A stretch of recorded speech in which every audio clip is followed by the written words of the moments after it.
ተመልካቾቼ እንደምን ዋላችሁ?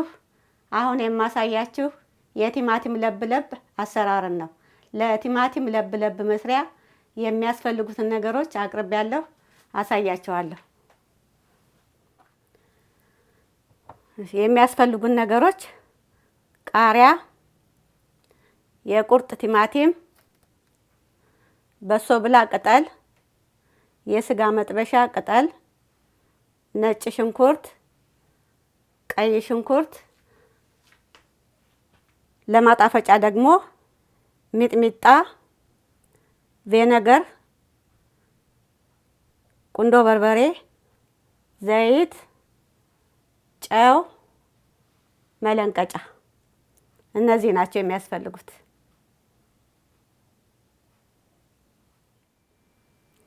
አሁን አዘጋጅቻለሁ። ስራችንን እንሰራለን። መጀመሪያ እርጥብ ቅመሙን ነው የምንከትፈውና የምንደልዘው።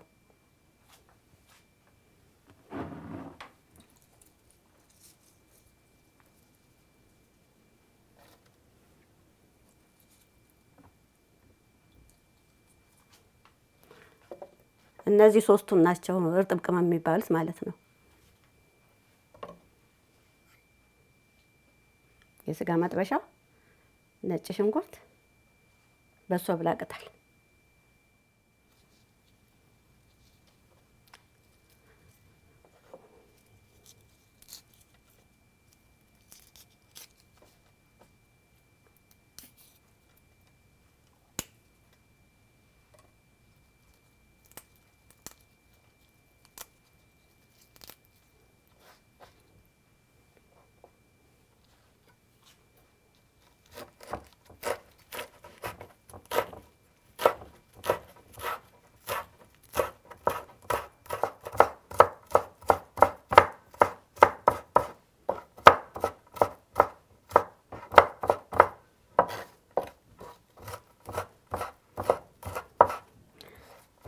እኔ ለንቅጬ ነው የምሰራው።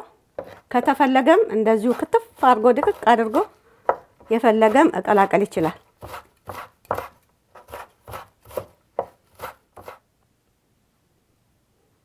እዚህ ውስጥ ጨምሬዋለሁ። አሁን እለነቅጠዋለሁ። የፈለገ ሰው ጤና አዳም ፍሬ መጨመር ይችላል። እኔ ግን አልጨመርኩም፣ ብዙም ስለማልፈልገው እዚህ ላይ ማለት ነው።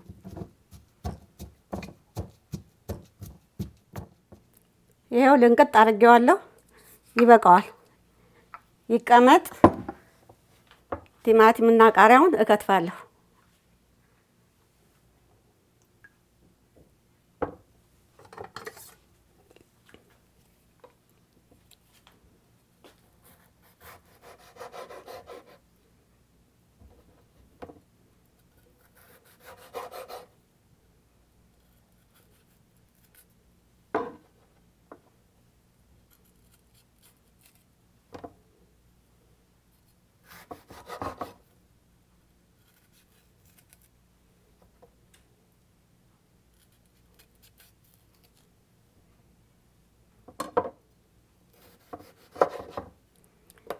የቲማቲም ቁርጥ በምንሰራበት ጊዜ ማንኛው ቲማቲም አይሆንም። የጠነከረና በጣም ንጹህ የሆነ መሆን አለበት። በጥንቃቄ መገዛት አለበት። ቲማቲም አይነት አላቸው፣ ግን የቁርጥ ቲማቲም ብቻ ነው ቁርጥን መስራት የምንችለው ማለት አንችልም። ካጣን ቆንጆ ከሆነ በማንኛው ቲማቲም ልንሰራ ይችላል ማለት ነው። ሌላው ደግሞ በሚከተፍበት ጊዜ በጣም መድቀቅ የለበትም። ጎረድ ጎረድ ማለት አለበት። እንደገና ፍሬው መውጣት አለበት። እኔ ፍሬውን አውጥቼ ነው የምሰራው። ከፈለጋችሁ አብራችሁ ማድረግ ትችላላችሁ።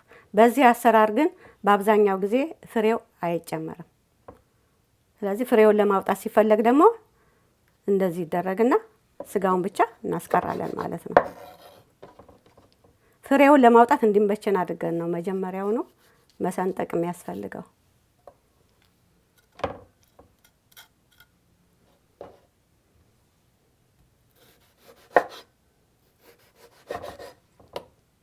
ይሄ በጣም መሳሳት የለበትም ስጋው።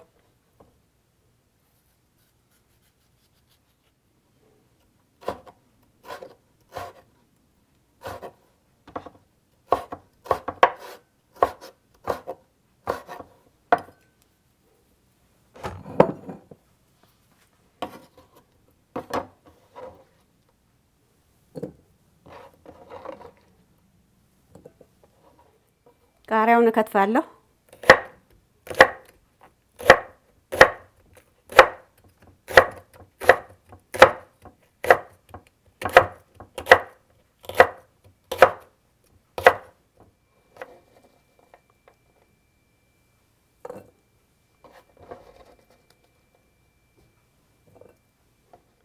አሁን ሽንኩርቱን ነው የምንከትፈው። መጀመሪያ እስቲ ቃሪያና ቲማቲሙን እንየው መጠኑን፣ ሽንኩርቱ እንዳይበዛበት ማለት ነው። ቃሪያውም እንደ ፍላጎታችሁ ነው። በጣም ከበዛ ቃሪያዋ የምታቃጥል ከሆነች መቀነስ ትችላላችሁ፣ በኋላ ሚጥሚጣ ስለምንጨምር። አሁን ግን ይሄ ቆንጆ ነው፣ አልበዛም።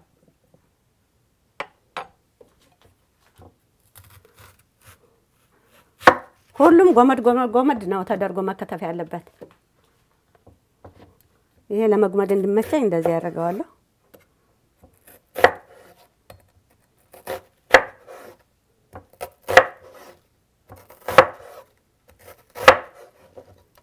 ይቺ ሰፊ ስለሆነች እንደዚህ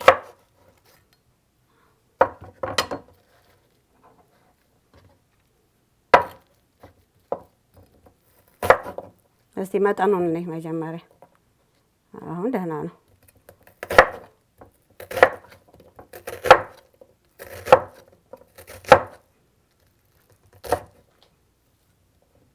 እስቲ ልጨምርና ላማስለው ለመገመት እንዲመች።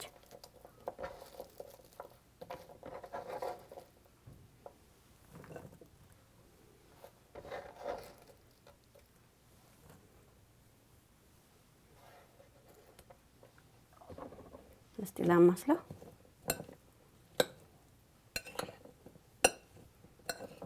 ይበቃዋል። አሁን መቀላቀል ነው የሚቀረኝ። እቀላቅላለሁ።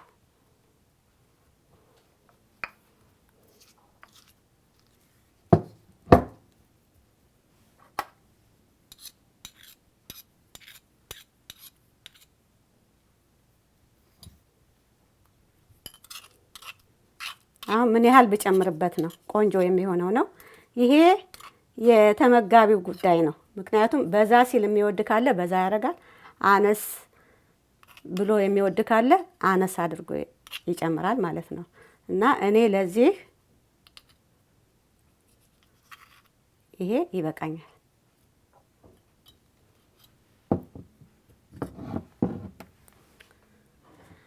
በመቀጠል ጨው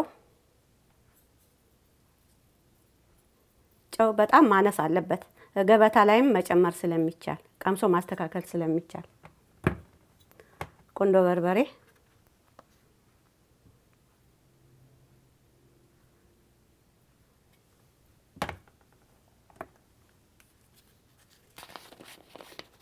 ሚጥሚጣ፣ በርበሬ መጠቀም ይቻላል።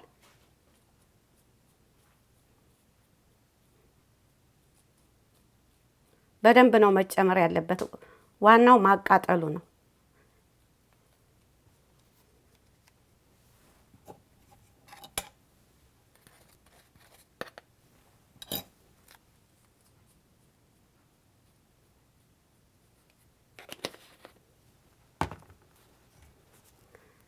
ቪነገር፣ የሎሚ ጭማቂም ይቻላል። ኮምጣጤም አቸቶም ይባላል። ባለን መጠቀም እንችላለን።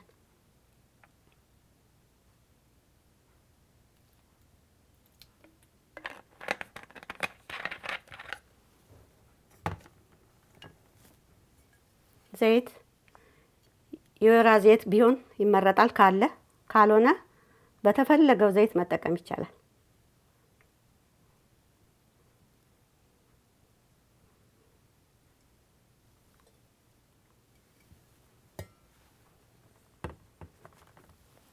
አሁን አማስለዋለሁ በደንብ። ከዛ በኋላ ያነሰው ካለ ቀምሼ እጨምራለሁ።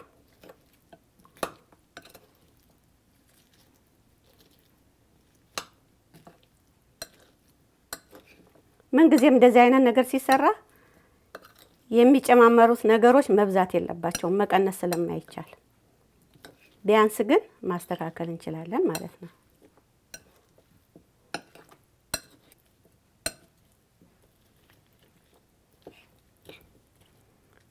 ሚጥሚጣ ያንሰዋል።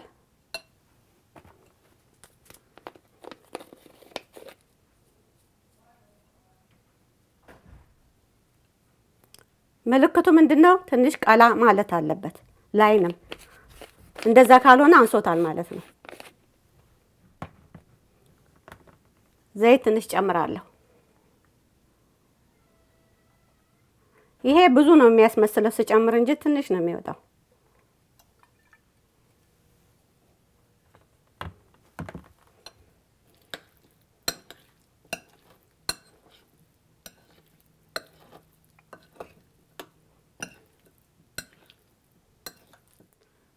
ቀላቅዬ ጨርሻለሁ። አሁን መጥበሻውን አግለዋለሁ።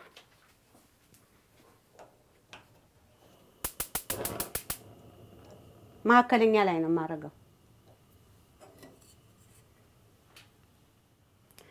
አሁን የሚቀጥለው ስራ መጥበሻው ከጋለ በኋላ ለብ ለብ ነው የምናደርገው። ለብ ለብ የምናደርግበት ሰዓት ከ30 ሰከንድ እስከ 1 ደቂቃ ነው የሚቆየው። ከዛ በኋላ ገልበጥ አድርጎ ትኩሱን ማቅረብ ነው የሚሆነው።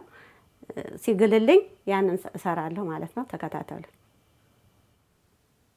አሁን መጥበሻው ግሏል። በጣም ከጋለና ካቆየነው ሊቃጠል ይችላል። ሚጥሚጣ ጨምረናል። ለምሳሌ ስጋ መጥበሻውን እርጥቡ ባይገኝ የተወቀጠውንም ነስነስ ማድረግ ስለምንችል እነዛም ኃይለኛ ሆኖ እሳቱ እንዳያቃጥልብን መጠንቀቅ አለብን። እንደገና ቲማቲሙ ደግሞ የመብሰል አይነት መታየት የለበትም እና ቶሎ ቶሎ እናማስልና እናወጣለን ማለት ነው።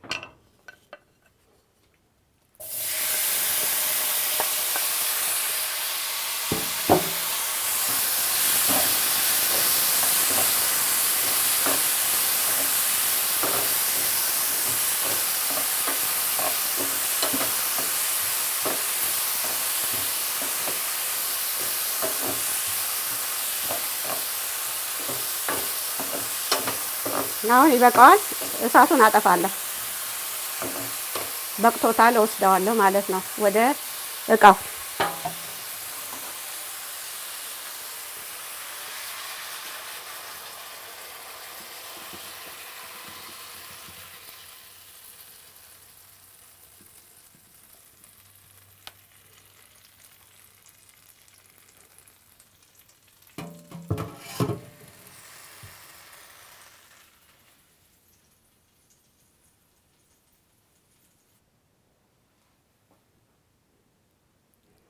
አያችሁት? በጣም ቆንጆ ነው። እንግዲህ ይሄ ቃጠል ነው የሚያደርገው። በጣም ቆንጆ ነው ለሚወደው ሰው ማለት ነው። እኛ መቼም አበሾች እኮ የሚያቃጥል ነገርን እንወዳለን። ይሄ ደግሞ በጣም ነው አፕታይት የሚከፍተው። እኔ በጣም ደስ ይለኛል። ከሽሮና ከክክ ወጦች ጋር አብሮ ከጎን ይቀርብና አብሮ ይበላበታል። በጣም ቆንጆ ነው።